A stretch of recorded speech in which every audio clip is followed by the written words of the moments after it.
नमस्कार मित्रों, मैं हूं आपका फिज़िक्स बडी और स्वागत करता हूं एटम की इस बेहतरीन सी दुनिया के आखिरी अध्याय में। This is going to be the last lecture of this atom series in which we are going to cover few most important topics such as we are going to talk about some problems on line spectra. We'll also talk about the drawbacks of Bohr model and de Broglie's explanation for Bohr's second postulate. In the upcoming days, we are going to cover the optics as well. So in order to understand all those things, make sure you subscribe to the channel. तो चलिए बिना किसी देरी के शुरू करते हैं।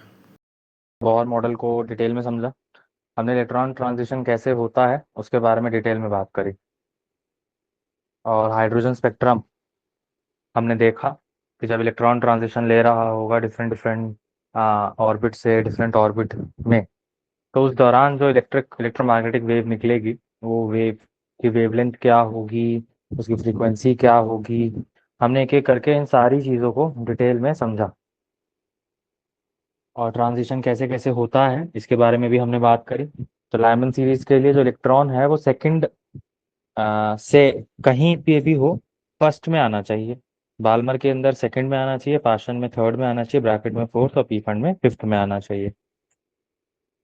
तो इन्हीं चीज़ों को ध्यान में रखते हुए हम आज की क्लास में कुछ क्वेश्चंस करेंगे और समझने की कोशिश करेंगे कि एग्जैक्टली क्या होता है, वेवलेंथ किसके बराबर आती है डिफरेंट केसेस के अंदर, इलेक्ट्रॉन ट्रांजिशन कहाँ पे कैसे क्या रहता है, इन सब चीज़ों के बारे में हम बात करेंगे। तो एक सिंपल सा सवाल है हमारे पास, यहाँ पे हमको बोला गया है कि रेशियो बताओ लॉन्गेस्ट वेवलेंथ का लाइमन और बाल्मर सीरीज के लिए हाइड्रोजन स्पेक्ट्रम में।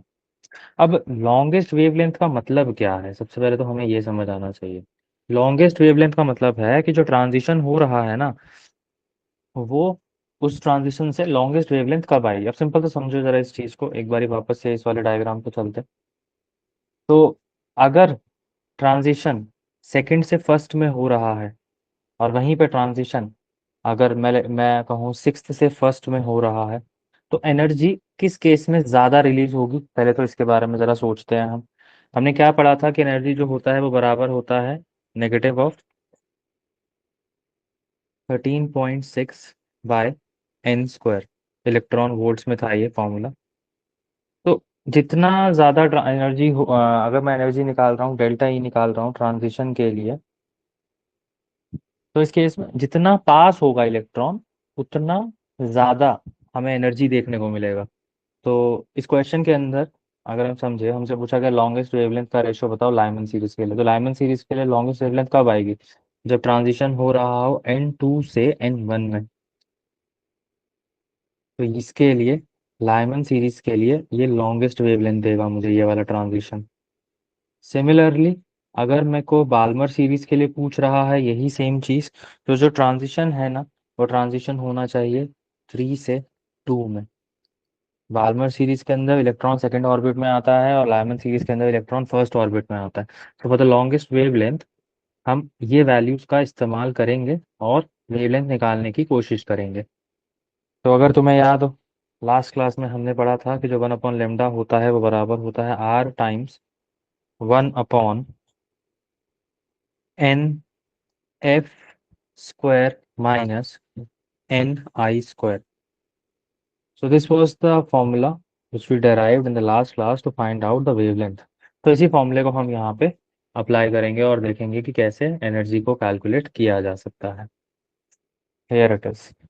तो मैंने कहा भी था कि बहुत इंपॉर्टेंट है, और रेडबर्ग कांस्टेंट जो ये आर होता है इसकी वैल्यू भी हमें याद होनी चाहिए, 912 एंगस्ट्रॉम। तो ट्रांजिशन हमें पता है कहाँ से कहाँ हो रहा है, हम इजीली इस चीज़ को अब कैलकुलेट कर पाएंगे। So here you can see for Lyman series if I write, so 1/λ मैं लिख देता हूँ इसको क्योंकि लाइमन के लिए लिख रहा हूँ। आर 1/nf², एन एफ क्या हो जाएगा यहाँ पे 1 माइनस एन आई क्या हो जाएगा 2, तो 2 का स्क्वायर और 1 का स्क्वायर। तो यहाँ से हमारे पास क्या आ जाएगा, ये आ जाएगा नीचे 4 आ जाएगा, तो 4 माइनस 1/4 दैट इज 3r/4। तो ये 1/λ की वैल्यू आ गई लाइमन सीरीज के लिए। सिमिलरली फॉर बाल्मर सीरीज के लिए हम यही सेम चीज कैलकुलेट करेंगे। तो 1/λ बी मैं इसको लिख देता हूँ, ये बराबर हो जाएगा R 1 अपॉन फाइनल क्या है सेकंड ऑर्बिट में 2 स्क्वायर माइनस 1 अपॉन 3 स्क्वायर, ये बराबर आ जाएगा किसके, R9 - 4/36। तो ये आ जाएगा 5R/36 के। हमसे क्या पूछा गया, हमसे रेशो पूछा गया, तो lambda L by lambda B का रेशो निकालना है हमें। तो लेमडा एल यहाँ से क्या आ जाएगा 4/3R, और लेमडा बी क्या आ जाएगा यहाँ से 36/5R। तो 36/5R, आर से आर कैंसिल, 4 से 36 को हम कैंसिल करेंगे तो ये आ जाएगा 9। तो रेशो आ जाएगा 5/27। तो जिस तरीके से हम इस क्वेश्चन को सॉल्व कर रहे होंगे, देखो ऐसे क्वेश्चन एमसीक्यू के अंदर तुम्हारे बोर्ड एग्जाम में ज़रूर आएंगे कहीं ना कहीं। तो कैसे सॉल्व करते हैं और कैसे देखते हैं, ये चीज़ हमें बहुत अच्छे से आनी चाहिए। क्लियर हुआ ये क्वेश्चन? Yes sir. अगर यहीं पे हमसे शॉर्टेस्ट वेवलेंथ पूछ ली जाती लॉन्गेस्ट वेवलेंथ की जगह पे, तो शॉर्टेस्ट वेवलेंथ के लिए जो ट्रांजिशन है ना वो ट्रांजिशन में चेंज आएगा, बाकी तरीका यही रहेगा। तो शॉर्टेस्ट वेवलेंथ में क्या होगा, इन्फिनिटी से डायमंड सीरीज होगा तो 1 में जा रहा होगा, और बाल्मर सीरीज होगा तो इन्फिनिटी से 2 पे आ रहा होगा। तो ये एक सिंपल सा डिफरेंस है जो हमें समझ आना चाहिए। पेपर इजी नहीं आएंगे, ये चीज़ हमें दिमाग में लेके चलनी है। तो जितने ज़्यादा से ज़्यादा क्वेश्चन हम प्रैक्टिस कर पाएंगे, हम वो क्वेश्चंस को प्रैक्टिस ज़रूर करेंगे। आगे बढ़ते हैं। अब ये एक और क्वेश्चन है, इस क्वेश्चन के अंदर हमें कुछ कुछ दिया हुआ है, तो थोड़ा सा सोचिए इस बारे में और बताइए कि कैसे हम इस क्वेश्चन को ट्राई कर सकते हैं। क्वेश्चन में हमसे बोला गया कि electron in the hydrogen atom first jumps from third excited state to second excited state. So पहले N3 से वो N2 में गया, then from second excited state to first excited state, और फिर N2 से N1 में चला गया। तो रेशियो ऑफ λ1/λ2 कितना होगा दोनों केस में, हमें ये बताना। तो फर्स्ट केस में 1/λ1 बराबर हो जाएगा R, और इसको लिख सकता हूँ NF²। तो फाइनल क्या है 2 स्क्वायर, तो 2 स्क्वायर माइनस 1/3 स्क्वायर। और λ2 किसके बराबर आ जाएगा, λ2 आ जाएगा R, फाइनल ट्रांजिशन 1 के अंदर हो रहा है, 1 स्क्वायर माइनस 1/2 स्क्वायर। तो 1/λ1 यहाँ से बराबर आ जाएगा R 9 - 4/36, और यहाँ से 1/λ2 बराबर आ जाएगा R 4 - 1/4, जो कि अभी हमने पीछे भी देखा था। तो रेशो कितना आ जाएगा, बता दो जरा खुद से ही देखकर ऑप्शंस। सेम सवाल है, कोई चेंज नहीं है यहाँ पे।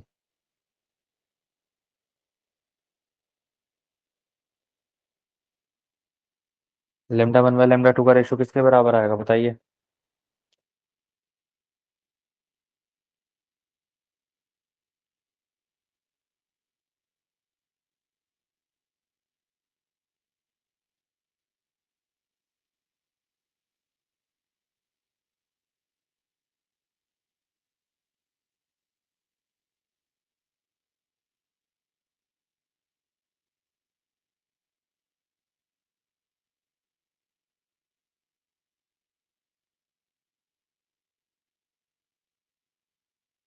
प्रियांशी, सर इसमें मेरा आंसर मैच नहीं कर रहा, एक सेकेंड। सेम ही तो सवाल है जैसे पीछे किया था, सेम ही डिजिट्स है, चेंज ही नहीं आया कुछ। λ1/λ2 पूछ रहा है हमसे, ये वाला सॉल्व होके वही आ जाएगा 5R/36। ये वाला सॉल्व होके वही आ जाएगा 3R/4। λ1/λ2 करोगे नहीं, 5। मैंने खुद से भी करा था ना, तो मेरा आंसर मैच नहीं कर रहा, मैं बस वही कैलकुलेट कर रही हूँ। ठीक है करो।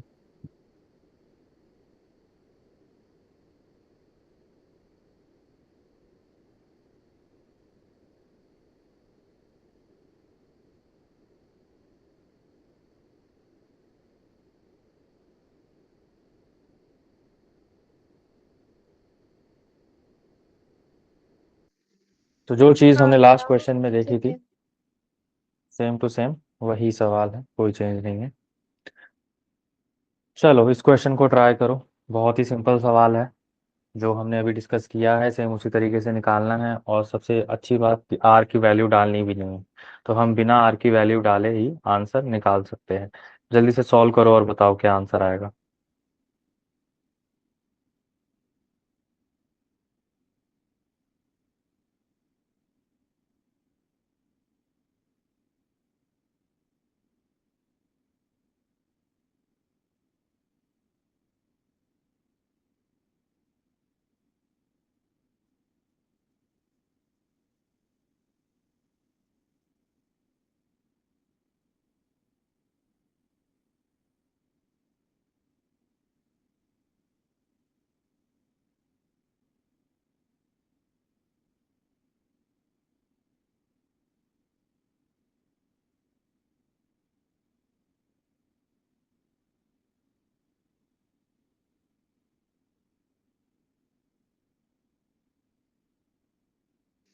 D part.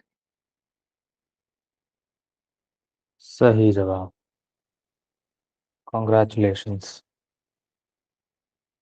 चलिए, इसके बारे में बताइए।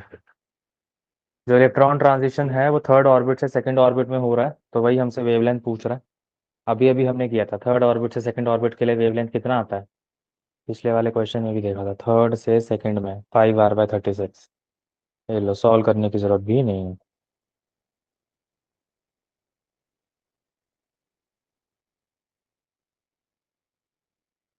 चलो, इसके बारे में सोचो। अब हमसे बोला गया the ratio of wavelength of the last line of Balmer series and the last line of Lyman series क्या होगा। वेवलेंथ का रेशियो ही पूछ रहा है, लेकिन लास्ट लाइन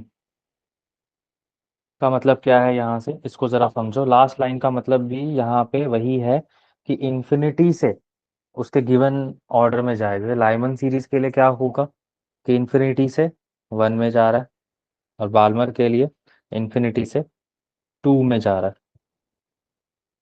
तो सिंपल सा है, इसको ज़रा सोच के सॉल्व करके बताओ रेशो क्या आएगा। बहुत सिंपल है, यू कैन डू इट।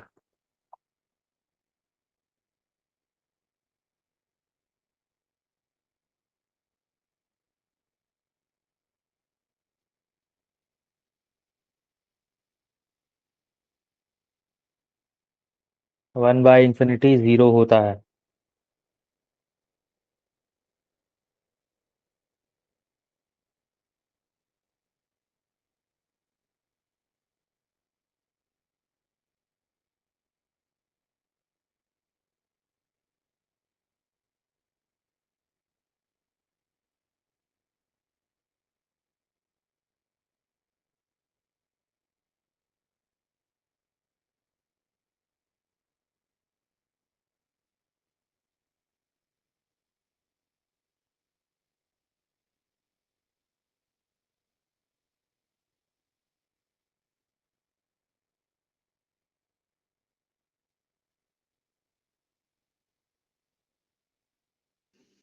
इसको ऐसे ही करना है 4/r/, में 1/r पुट करके, हम्म तो 4 आ जाएगा आंसर। बिल्कुल सही जवाब।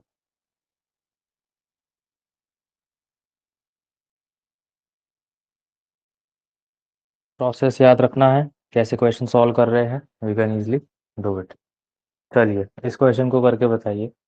अब इस क्वेश्चन में क्या बोल रहे हैं, जो इलेक्ट्रॉन है हाइड्रोजन एटम का, वो थर्ड ऑर्बिट से सेकंड ऑर्बिट में गया, उसने फोटोन एमिट किया लैम्डा वेवलेंथ का।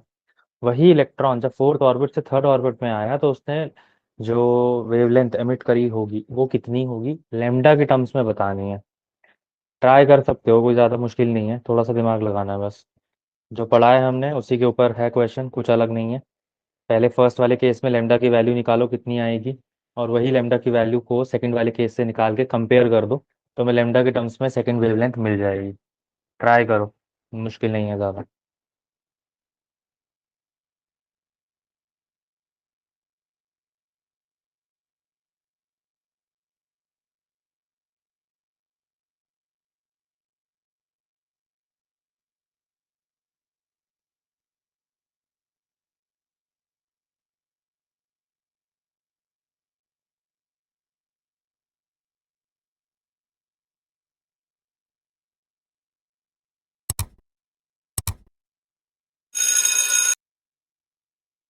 तो पहले वाले केस में जो लेमडा की वैल्यू है वो 36/5 आएगी, हमें ऑलरेडी पता है।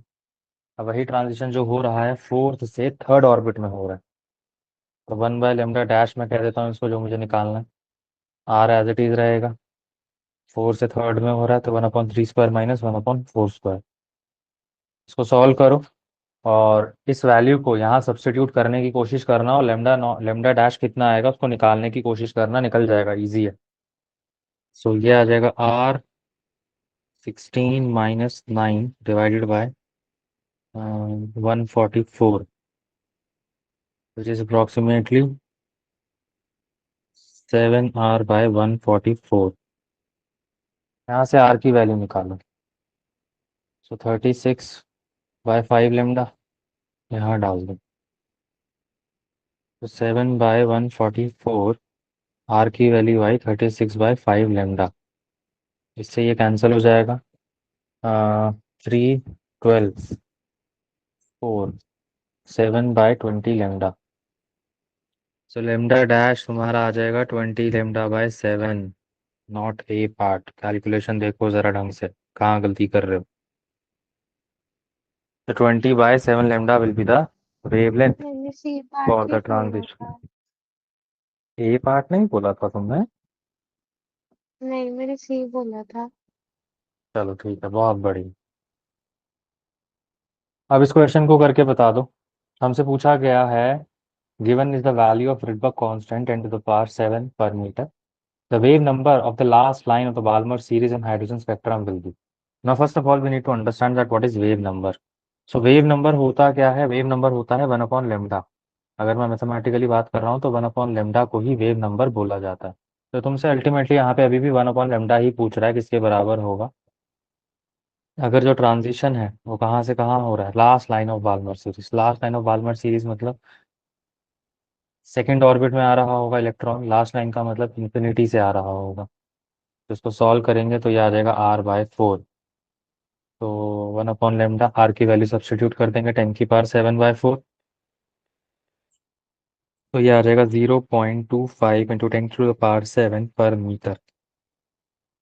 तो this will be the wave number.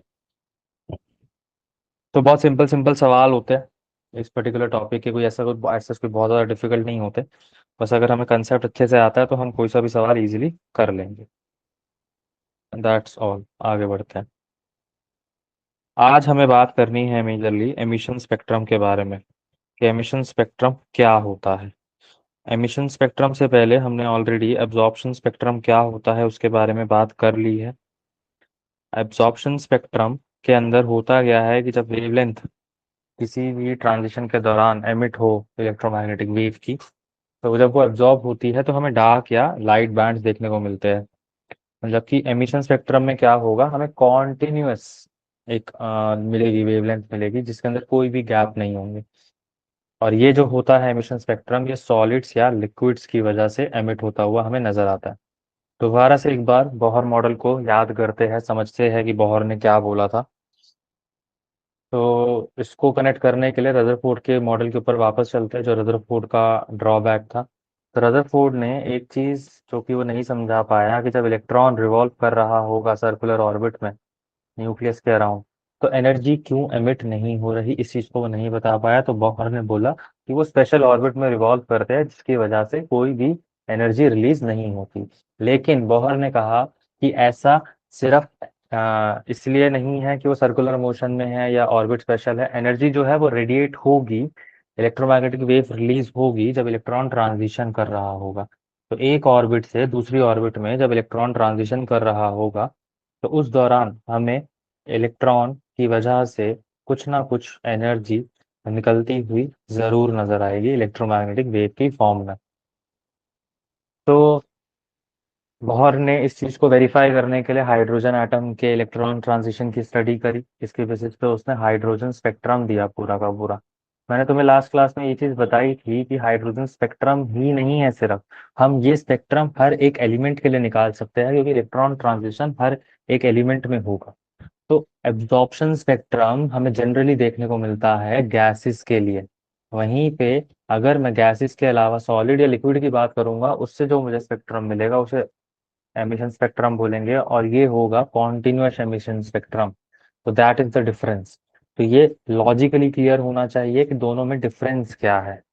When we are talking about absorption spectrum, it is given for the gases only, although it is not continuous, हमें गैप्स देखने को मिलते हैं। जबकि एमिशन स्पेक्ट्रम जब सॉलिड और लिक्विड के लिए हम यही सेम चीज पढ़ रहे होंगे, तो हम वहां पे गैप्स देखेंगे, कोई भी गैप नहीं देखेंगे, जो कि हमने एब्जॉर्प्शन स्पेक्ट्रम में देखे थे। That is the major difference between emission and absorption spectrum. यहीं पे, तो वहां पे हमने लाइन स्पेक्ट्रम डिफाइन किया था। तो होगा क्या, the ordered arrangement of lines of particular wavelength separated by dark spaces. तो वो लाइन स्पेक्ट्रम कहलाता है। Line spectrum is emitted by the atoms of an element. Each element has a unique line spectrum, thus it can be used for identification of unknown element. तो अगर मुझे कोई element मिलता है और मुझे नहीं पता कि वो कौन सा है, तो उसका लाइन स्पेक्ट्रम आइडेंटिफाई करके मैं ये बता सकता हूँ कि एलिमेंट कौन सा है। फिर यहाँ पे बैंड स्पेक्ट्रम के बारे में हम बात करते हैं, तो जितने भी ब्राइट बैंड्स हमें देखने को मिलते हैं लाइट के, वो मॉलिक्यूलर गैसेस से एमिट किए जाते हैं जनरली, जैसे O2 हो गया, N2 हो गया, CO2 हो गया, NH3 हो गया। तो जितने भी मेरे पास गैसेस मॉलिक्यूल्स होंगे उनसे जो स्पेक्ट्रम ऑब्टेन होगा उसे बोलेंगे बैंड स्पेक्ट्रम। तो याद रखना है, स्पेक्ट्रम क्या होता है, कैसे आता है, क्यों आता है, ये क्लियर होना चाहिए। ऑल दो बाकी जितने भी टाइप्स है वो तो ऑटोमेटिकली फिर एक बार ही पढ़ोगे तो समझ आ जाएंगे। एब्जॉर्प्शन स्पेक्ट्रम के बारे में थोड़ा सा डिटेल में बात करते हैं। एब्जॉर्प्शन स्पेक्ट्रम में होता क्या है कि एक तरीके से समझो कि कॉन्टिन्यूस स्पेक्ट्रम का ही कुछ पार्ट है, ये कुछ पोर्शन है जो कि गायब हो गया। क्यों? क्योंकि मीडियम ने कुछ चीजें एब्जॉर्ब कर ली जब लाइट उससे पास की गई। तो जो मिसिंग वेवलेंथ होती है ना, वो हमें डार्क लाइंस की तरह अपीयर होती है, जिनको हम गैप्स भी बोलते हैं। एमिशन और एब्जॉर्प्शन स्पेक्ट्रम ये दोनों के दोनों कॉम्प्लीमेंट्री है एक दूसरे के। एब्जॉर्प्शन स्पेक्ट्रम के अंदर लाइट कुछ एब्जॉर्ब हो जाती है, जबकि एमिशन में कॉन्टिन्यूअस हमें स्पेक्ट्रम देखने को मिलता है। ये जो स्पेक्ट्रा है एक दूसरे के लिए आइडेंटिकल होते हैं काफी हद तक, बट इसको हम यूज कर सकते हैं एलिमेंट को आइडेंटिफाई करने के लिए। और तुम कह सकते हो किसी भी गैस के लिए अगर फिंगरप्रिंट की बात करी जाए तो स्पेक्ट्रम काम करता है। जैसे हर एक इंसान का फिंगरप्रिंट डिफरेंट होता है, ऐसे ही हर एक गैस का स्पेक्ट्रम डिफरेंट होता है अगर हम उसको स्टडी करें तो। Spectrum missing in absorption spectrum are available in emission spectrum. तो जितने भी स्पेक्ट्रम एब्जॉर्प्शन स्पेक्ट्रम में नहीं होते वो एमिशन स्पेक्ट्रम में 110% होंगे ही होंगे, क्योंकि यहाँ पे कोई भी एनर्जी एब्जॉर्ब नहीं होती मीडियम की वजह से। चलिए, तो एक सिंपल सा सवाल है, इस सवाल को आंसर करने की कोशिश करते हैं। और बताइए, हमें यहाँ पे बोला गया है the absorption spectrum transition between the first and fourth energy state of hydrogen atom are 3। तो ट्रांजिशन जो दिया हुआ है वो 3 ऑर्बिट्स के बीच में हो रहा है, ऐसा हमें यहाँ पे दिया गया है। हमसे पूछा गया the emission transition between the states will be, कि एमिशन ट्रांजिशन इन स्टेट्स के बीच में कितना होगा। तो इसका सिंपल सा मतलब क्या है, अगर फोर्थ एनर्जी स्टेट से फर्स्ट एनर्जी स्टेट में जा रहा है तो भाई वो 3 बार ही ट्रांजिशन कर रहा है, 3 को क्रॉस कर रहा है। तो अगर वो 3 को क्रॉस कर रहा है तो एमिशन ट्रांजिशन कितने स्टेट्स के बीच में होगा। तो अब इसको समझने के लिए ना सिंपल सा याद रखो, यहाँ पे एक सिंपल सा फॉर्मूला है जिस फॉर्मूले को तुम्हें याद रखना है और उस क्वेश्चन को करना है। यहाँ पे हम बोलते हैं नंबर ऑफ स्पेक्ट्रल लाइंस। इसको कैसे फाइंड आउट करते हैं, इसको फाइंड आउट करने के लिए हम रिलेशन यूज करते हैं N2 - N1 N2 - N1 + 1 divided by 2। अब यहाँ N2 क्या होगा, N2 होगा final highest energy state. Initial position जो होगी इलेक्ट्रॉन की वो N2 से दी जाएगी। तो ये है इनिशियल एनर्जी स्टेट। वहीं पे अगर मैं N1 की बात करता हूँ तो ये है फाइनल एनर्जी स्टेट। तो N1 और N2 की वैल्यू निकाल के हम ना नंबर ऑफ स्पेक्ट्रल लाइंस यहाँ पे कैलकुलेट कर सकते हैं, और वही हमारा यहाँ पे एमिशन ट्रांजिशन होगा जो हमसे पूछा गया है। तो एक तरीके से तुम समझ लो, this is specifically for NEET और जेई एग्जाम के पॉइंट ऑफ व्यू से बहुत मुश्किल है, बहुत रेयर है। अगर पेपर बहुत मुश्किल आ गया तो शायद ये पूछ ले। वैल्यूज को सब्स्टिट्यूट करते हैं, तो initial was suppose to be 4, final was suppose to be 1, first और फोर्थ के बीच में हो रहा है। तो वैल्यू डालेंगे तो 4 - 1, 4 - 1 + 1 डिवाइडेड बाय 2। तो यह आ जाएगा 3 × 4, 3 × 2 दैट इज 6। तो emission transition between these states will be 6। तो 6 ट्रांजिशन इन दोनों स्टेट्स के बीच में पॉसिबल है। ये सिंपल सा समझ लो, प्रोबेबिलिटी सा है कि जैसे तुमने मैथ्स में परम्यूटेशन कॉम्बिनेशन पढ़ा था, तो अगर एनर्जी फोर्थ इलेक्ट्रॉन फोर्थ से फर्स्ट में जा रहा है तो और कौन कौन से पॉसिबल वेज है उसके ट्रांजिट करने के। तो 4 से अगर वो फर्स्ट में जा रहा है तो यहाँ पे पॉसिबल है कि वो 4 से सेकंड में भी जाए, 4 से थर्ड में भी जाए और 4 से फोर्थ में रह जाए। सिमिलरली यहाँ पे एक और ट्रांजिशन पॉसिबल है कि 3 से 2 में जाए, 3 से 1 में जाए, और लास्ट 2 से 1 में चले जाए। तो ये नंबर ऑफ कितनी स्पेक्ट्रल लाइन्स हमें मिली, 6 मिली। तो यही हमसे पूछा गया था कितना ट्रांजिशन एमिशन ट्रांजिशन पॉसिबल है इन स्टेट्स के बीच में। तो टोटल 6 ट्रांजिशंस पॉसिबल है, इसके अलावा और कोई ट्रांजिशन पॉसिबल नहीं है, चाहे तुम कैलकुलेट करके या अपना दिमाग लगा के सोच सकते हो। तो करने का तरीका क्या है, इसको हमने देख लिया।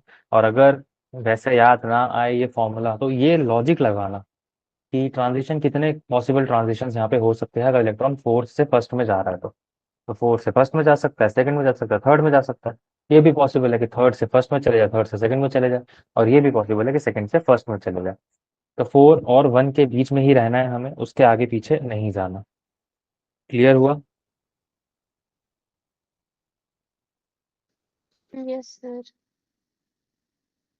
चलिए, तो सिंपल सा सवाल है ये भी। अब जो इलेक्ट्रॉन है it is excited to nth energy state in hydrogen. तो possible spectral lines emitted are, कितनी पॉसिबल स्पेक्ट्रल लाइंस एमिट हो सकती है इससे, इसके बारे में हमें बात करनी है। तो फॉर्मूला क्या पढ़ा था हमने, फॉर्मूला पढ़ा था n2 - n1 डिवाइडेड बाय 2। तो जो फॉर्मूला मेरे पास ये है, तो सिंपल सा देखो। अब जो ट्रांजिशन है हमें नहीं पता, हमें nth एनर्जी स्टेट बोला गया, तो हम क्या करेंगे, n2 - n1 को ना हम nth मान लेंगे। तो जैसे ही मैं इसको nth मानूंगा तो n - n+1 डिवाइडेड बाय 2। तो क्या आ जाएगा, ये n² + n/2। This is going to be the possible number of spectral lines that are going to be emitted. So the correct option will be D part. Clear हुआ ये कैसे क्या कर रहे होंगे हम यहाँ पे? Yes sir. तो एग्जाम में पूछा जा सकता है ये, कोई बड़ी बात नहीं है। मैथ्स यू कैन से बहुत रेयर केस में शायद पूछ ले। चलिए, इस क्वेश्चन की बात करते हैं। तो हमें यहाँ पे दिया हुआ है कि जो हाइड्रोजन एटम है ग्राउंड स्टेट के अंदर, उसको एक्साइट कराया गया बाय मोनोक्रोमैटिक रेडिएशन, जिसकी वेवलेंथ मुझे दी हुई है। हमसे बोला गया number of spectral lines in the resulting spectrum emitted will be, कितनी नंबर ऑफ स्पेक्ट्रल लाइंस यहाँ पे एमिट हो सकती है, वो हमसे पूछी गई है, वो हमको बतानी है। तो ऐसे सवालों को कैसे करना है इसके बारे में भी थोड़ा जान लेते हैं। अब यहाँ पे हमें एनर्जी दी हुई है उस रेडिएशन की, मतलब हम उसकी रेडिएशन की एनर्जी निकाल सकते हैं जिसका हमें वेवलेंथ गिवन है 975 एंगस्ट्रॉम। तो इससे अगर कोई एनर्जी निकालनी हो तो एनर्जी किसके बराबर होगी, एनर्जी बराबर होगी h c/λ। सी और एच की वैल्यू पता होती है, लेमडा की वैल्यू गिवन है, तो जो गिवन मोनोक्रोमैटिक लाइट है उसकी मुझे एनर्जी मिल जाएगी।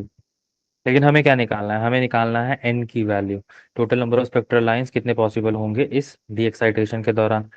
तो सिंपल सा, अब एक्साइटेशन ग्राउंड स्टेट पर होगी, ये हमें दिया हुआ है कि atom in ground state excited by monochromatic light. तो ग्राउंड स्टेट का मतलब क्या था, ग्राउंड स्टेट का मतलब होता है कि एन की वैल्यू जो है इनिशियली वो बन रही होगी। Similarly final energy state, final कितना होगा वो हमसे पूछा गया है, वो हमें बताना है। तो कैसे निकाल सकते हैं इनकी वैल्यू, सिंपल सा देखो जरा, वही रिलेशन इस्तेमाल करेंगे 1/λ वाला। 1/λ बराबर होता है R 1/ni² - nf²। तो लेमडा की वैल्यू गिवन है 975, तो 975 को हम लिख देते हैं यहाँ पे। अब जो 975 है ये एंगस्ट्रॉम में गिवन है, तो 975 × 10⁻10 होगा। 10⁻10 जो होगा ऊपर जाके 10⁻+10 हो जाएगा, तो यहाँ मैं 10⁻+10 लिख रहा हूँ पहले। आर की वैल्यू मुझे पता है, कितनी होती है आर की वैल्यू, 1.097 × 10⁻7, ये आर की वैल्यू है। और हमने इस आर की वैल्यू को 911 एंगस्ट्रॉम भी पढ़ा है, बट आई प्रेफर कि तुम ये वाली वैल्यू जो है आर की, इसको याद रखो, 1.097 × 10⁻7 पर मीटर। तो 1/ni², इनिशियली कहाँ पे आ रहा है, वो 1 में आ रहा है, कहाँ से आएगा ये हमसे पूछा गया है। तो हमें nf निकालना है, जिसको मैं 1/n² करके लिख देता हूँ कुछ इस तरीके से। अब इस इक्वेशन को सॉल्व करना और n की वैल्यू जो है वो मुझे मिल जाएगी। तो थोड़ा सा सॉल्व करने की कोशिश करते हैं यहाँ पे। तो 10⁻10 divided by 975 times 1.097 into 10 to the power 7 which is equals to 1 1 minus 1 upon n square। तो ये n स्क्वायर इधर ले आता हूँ और ये पूरा का पूरा उधर ले जाता हूँ ताकि n स्क्वायर जो है पॉजिटिव में आ सके। सबसे पहले उसको इससे पहले इसको सॉल्व कर लेते, तो ये आ जाएगा 10 की पावर 3 मतलब 1000।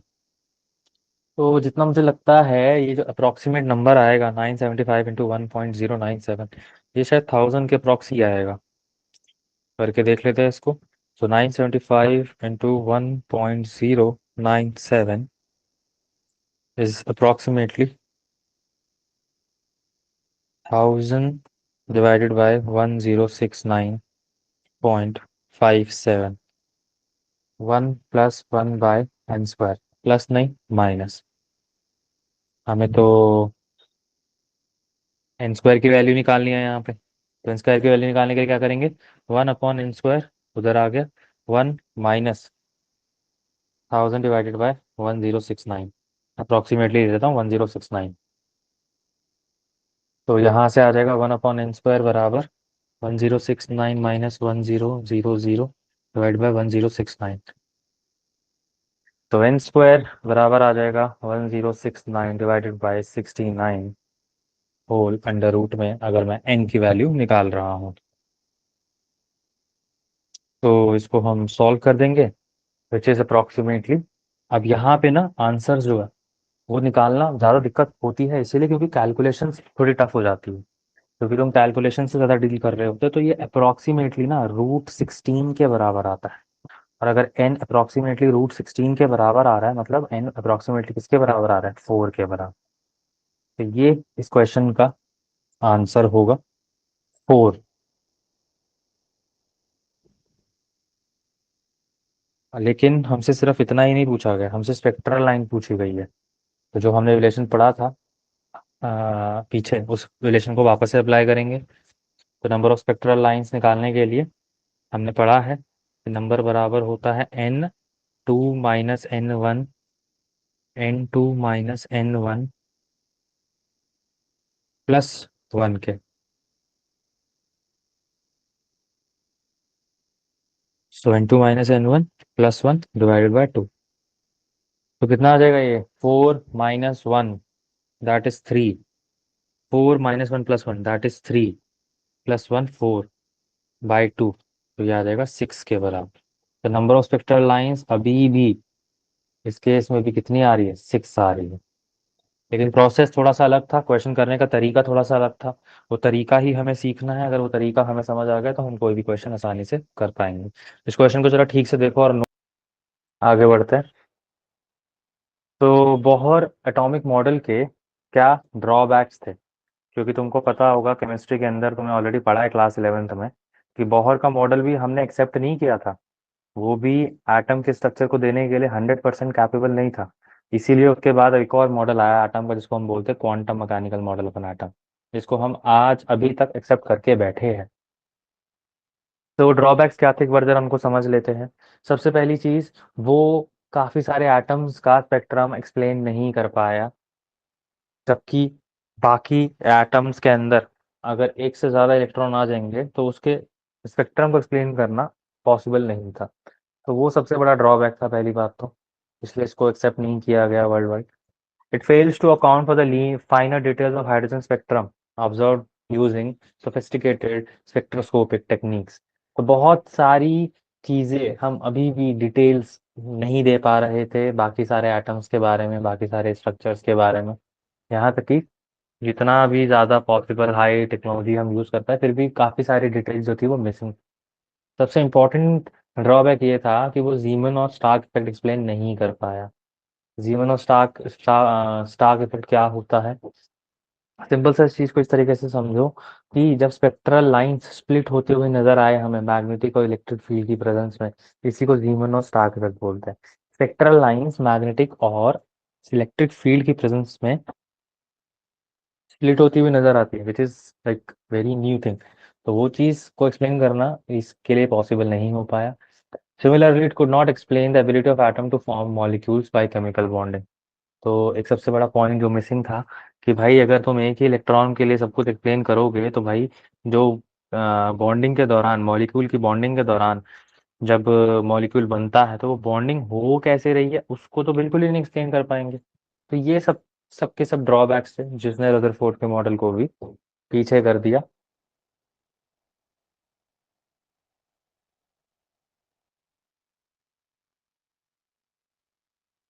चलिए इस क्वेश्चन के बारे में सोचते हैं।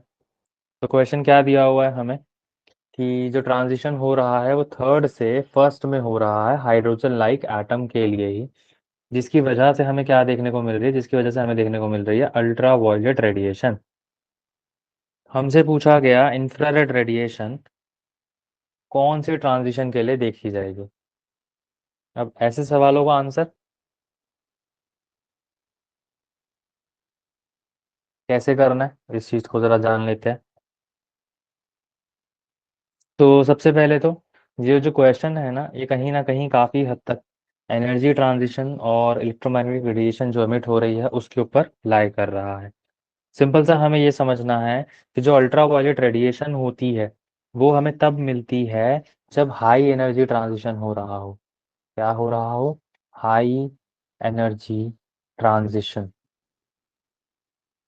सिमिलरली जो इंफ्रारेड रेडिएशंस है वो हमें तब देखने को मिलती है जब लो एनर्जी ट्रांजिशन हो रहा हो। तो तीन से अगर एक में गया तो ट्रांजिशन कितना बड़ा है वो चीज डिसाइड करेगा कि कितना ज्यादा एनर्जी उससे एसोसिएटेड होगा। तो अगर मैं इस वाले केस में देखता हूँ तो फर्स्ट थ्री से जब फर्स्ट में गया तो अल्ट्रा वायलेट रेडिएशन आई, तो ये ट्रांजिशन कैसा है? ये हाई एनर्जी ट्रांजिशन है क्योंकि थर्ड पे कम होती है, फर्स्ट पे बहुत ज़्यादा होती है। तो हम इजीली बोल पा रहे हैं इस चीज़ को। अब एक काम करते हैं, ये जितने भी ऑप्शंस दिए हैं ना इन सारे ऑप्शंस के लिए एनर्जी को कैलकुलेट करने की कोशिश करते हैं और देखते हैं कि कौन सा किसके बराबर आएगा।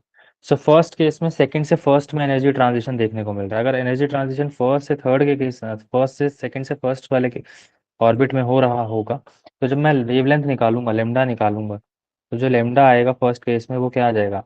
R1/N2, मतलब 2 का स्क्वायर यानी कि 4 - 1। उल्टा लिख दिया, 1 पहले आएगा 4 बाद में आएगा, तो ये आ जाएगा 3R/4 के बराबर। सिमिलरली सेकंड केस के अंदर अगर मैं लेमडा निकालता हूँ तो ये बराबर आ जाएगा किस केस में? तो 1/4 - 1/9, तो ये आ जाता है हमारा 5R/36 के। सेकंड थर्ड केस में अगर मैं ये चीज़ कैलकुलेट करता हूँ तो ये बराबर आ जाएगी 1/4 - 1/25, तो which is approximately 21R/100। Similarly third fourth case में निकालूंगा तो ये आ जाएगा मेरे पास 1/9 - 1/16, विच इज़ अप्रॉक्सीमेटली 7R/144। अब खुद से ज़रा सोच के बताओ एनर्जी किस केस में सबसे ज़्यादा है इन चारों में से?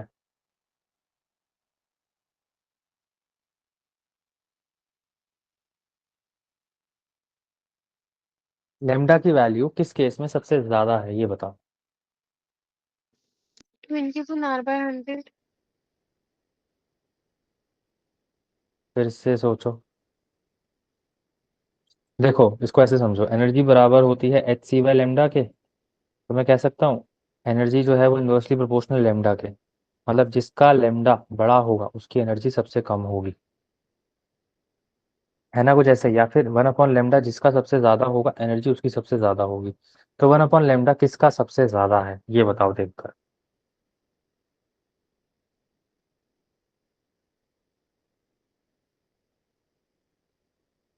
अच्छा ये बताओ सबसे छोटा किसका है? 3R/4। 3R/4 सबसे बड़ा है, डिनोमिनेटर जिसका सबसे बड़ा, पूरा फ्रैक्शन उतना छोटा। तो अगर मैं ये λ4 इसको 3 इसको 2 इसको 1 बोल दूं तो 1/λ4 सबसे छोटा है। तो एनर्जी के लिए क्या बोल सकता हूँ कि जिसका 1/λ जितना छोटा होगा एनर्जी उतनी ही कम होगी। तो एनर्जी सबसे ज्यादा किसके लिए होगी? फर्स्ट वाले के लिए होगी। और अगर एनर्जी फर्स्ट वाले के लिए सबसे ज्यादा होगी और इन बाकियों को भी अगर मैं कंपेयर करूं तो ये भी अल्ट्रावायलेट रीजन में ही लाई करेगा, ये भी अल्ट्रावायलेट रीजन में लाई करेगा, ये भी अल्ट्रावायलेट रीजन में लाई करेगा। तो लास्ट वाले केस में सबसे कम एनर्जी, और सबसे कम एनर्जी किसके लिए? इंफ्रारेड के लिए, आईआर, इंफ्रारेड रेडिएशन के लिए। तो लॉजिक समझना क्वेश्चन का कि एग्जैक्टली क्या है, किस ऑप्शन के लिए हम क्या बात कर रहे हैं, क्यों बात कर रहे हैं। अगर तुम्हें लॉजिक क्लियर हो जाएगा तो तुम सारे के सारे सवाल आसानी से कर पाओगे। समझ आ रहा है ये सब? हम्म। 1/λ डायरेक्टली प्रोपोर्शनल है एनर्जी के। तो 1/λ जिसका सबसे ज्यादा होगा एनर्जी उसकी सबसे ज्यादा होगी। तो पहले वाले केस में 3r/4 सबसे बड़ा है। अगर नहीं यकीन तो सबके अंदर आर की वैल्यू डाल के फाइनल आंसर निकाल के कैलकुलेट करके खुद से वेरीफाई करना, ज़्यादा अच्छे से समझ आएगा। चलिए, ratio of longest wavelength corresponding to the Lyman and Balmer series in hydrogen atom. तो ये आपका होमवर्क है, इस क्वेश्चन को आप कर सकते हैं, कुछ भी नहीं है इसमें बताने जैसा। आगे बात करते हैं। तो नेक्स्ट हमें बात करनी है de Broglie explanation of Bohr second postulate of quantization. D Broglie ने कैसी एक्सप्लेनेशन दी बोहर के क्वांटाइजेशन प्रिंसिपल को या सेकंड पोस्टुलेट को समझाने के लिए। तो डी ब्रॉगली ने बोला कि जो सेकंड पोस्टुलेट है बोहर एटॉमिक मॉडल का, वो सिर्फ इलेक्ट्रॉन के पार्टिकल बिहेवियर को एक्सप्लेन या अज्यूम करते हुए दिया गया है। तो इसलिए हम ये कह सकते हैं कि जितनी भी स्टैंडिंग वेव्स है वो सारी की सारी रेजोनेटिंग कंडीशन में होंगी, रेजोनेंस में होंगी। अब ये सब क्या है, धीरे धीरे सब समझ आएगा।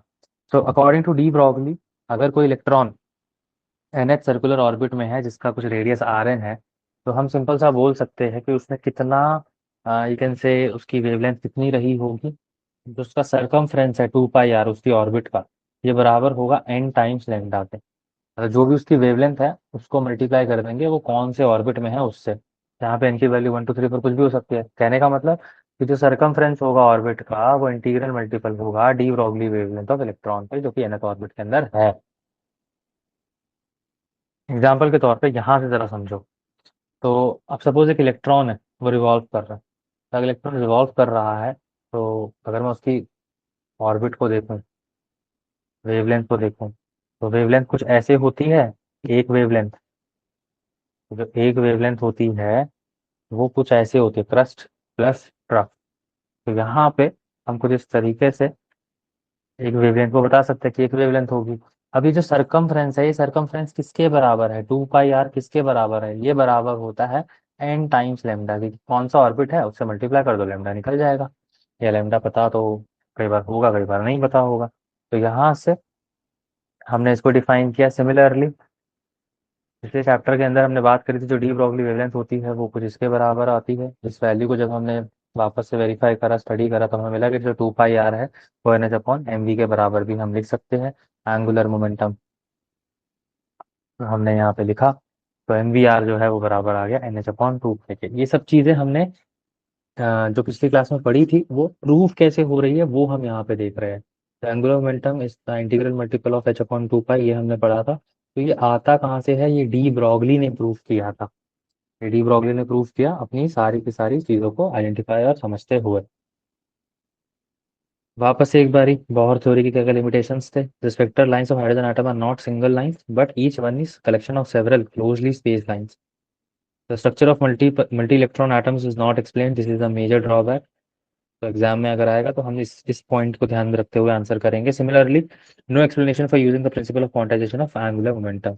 वो ये नहीं एक्सप्लेन कर पाया कि प्रिंसिपल ऑफ एंगुलर मोमेंटम या क्वांटाइजेशन ऑफ एंगुलर मोमेंटम कहाँ से आया, क्यों आया। तो इस चीज को प्रूफ ऑल तो डी ब्रॉगली ने बाद में कर दिया, बट बोहर नहीं बता पाया था। तो तुम ये देखोगे हर बार जितने भी लोग आए उन सारे लोगों ने अपनी तरफ से कुछ ना कुछ ऐड ऑन किया, और ऐड ऑन करते करते जो स्ट्रक्चर ऑफ एटम है वो फाइनली प्रपोज कर दिया गया हर एक साइंटिस्ट के द्वारा अपने अपने एरा में। तो यहाँ पे ये कुछ कुछ बातें हैं, this is not associated with your CBSE board either. Although मैं तुमसे शेयर कर दूंगा, तो इन सबको तुम रीड कर लेना एक बार कि एग्जैक्टली क्या क्या बोला गया है यहाँ पे किस चीज़ के बारे में। एग्जाम के पॉइंट ऑफ व्यू से ये सब चीज़ें थोड़ी सी इंपॉर्टेंट हो सकती है, स्पेसिफिकली अगर मैं नीट और जेई की बात कर रहा हूँ। सिमिलरली ये एक और क्वेश्चन है, इसमें बोला गया है total number of electron in stationery orbit of the hydrogen atom can be obtained by. तो ये तो हमें पता ही है, इसमें तो कुछ है ही नहीं, सॉल्व करने जैसा फॉर्मूला पूछा है बस हमसे। नेगेटिव में होती है, क्योंकि इलेक्ट्रोस्टैटिक अट्रैक्शन होता है इलेक्ट्रॉन और न्यूक्लियस के बीच में। आगे बढ़ते हैं। Of which of the following Bohr model is not valid? किसके लिए बोहर मॉडल वैलिड नहीं है? सोच के बताओ जरा। बहुत सिंपल है, you can answer it. Think. A part singly ionized helium atom. अगर उसके अंदर एक ही एटम है, He+ दिया हुआ है, मतलब उसने एक इलेक्ट्रॉन लूज कर दिया, मतलब वो हाइड्रोजन लाइक स्पीशीज बन गया। अगर वो हाइड्रोजन लाइक स्पीशीज बन गया तो उसके लिए तो वैलिड होगा। ये तो सही है। और सोचो। बट उसका ये ड्रॉबैक था तो। उसका ये ड्रॉप हाइड्रोजन लाइक एटम्स के लिए ये वैलिड है। वहीं पे अगर किसी एटम के अंदर एक से ज्यादा इलेक्ट्रॉन्स आ जाए तो उसके लिए वैलिड नहीं है। तो ड्रॉबैक था, नो डाउट, तो लेकिन ड्यूट्रॉन एटम हो जाएगा। हाइड्रोजन लाइक एटम्स के लिए नहीं। ड्यूट्रॉन क्या होता है जरा सोचना।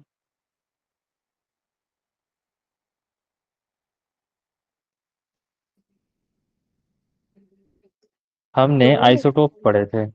हमने आइसोटोप्स पढ़े थे किसी चीज के। किसके पढ़े थे और किसका आइसोटोप है ये न्यूट्रॉन?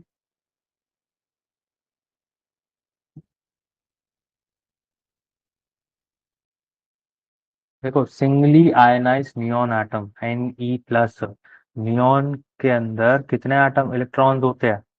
नियॉन के अंदर बताओ कितने इलेक्ट्रॉन्स होते हैं? 10। उसमें से एक निकाल दिया तो अब नियॉन प्लस में कितने इलेक्ट्रॉन्स हो गए? 9। तो 9 इलेक्ट्रॉन वाली स्पीशीज के लिए वैलिड नहीं होता। और ये हाइड्रोजन का ही आइसोटोप है, इसके लिए वैलिड होगा। तो इसमें भी वैलिड है, इसमें भी वैलिड है, और हाइड्रोजन एटम के लिए तो है ही। करेक्ट आंसर क्या होगा? सी ऑप्शन, नियॉन के लिए ये वैलिड नहीं है, बोहर मॉडल हाइड्रोजन एटम का। बोहर मॉडल ऑफ एटम, समझना है इस बात को हमें।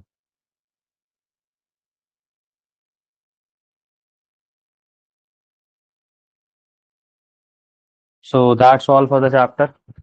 ये कुछ कुछ चीज़ें हैं, इनको एक बारी पढ़ लेना। बाकी हमें इतना कुछ बात नहीं करनी सबके बारे में, पहले ये सब सिलेबस में हुआ करता था, अब बिल्कुल भी नहीं। So that's all for the chapter. That's all for this class as well. See you in the next class.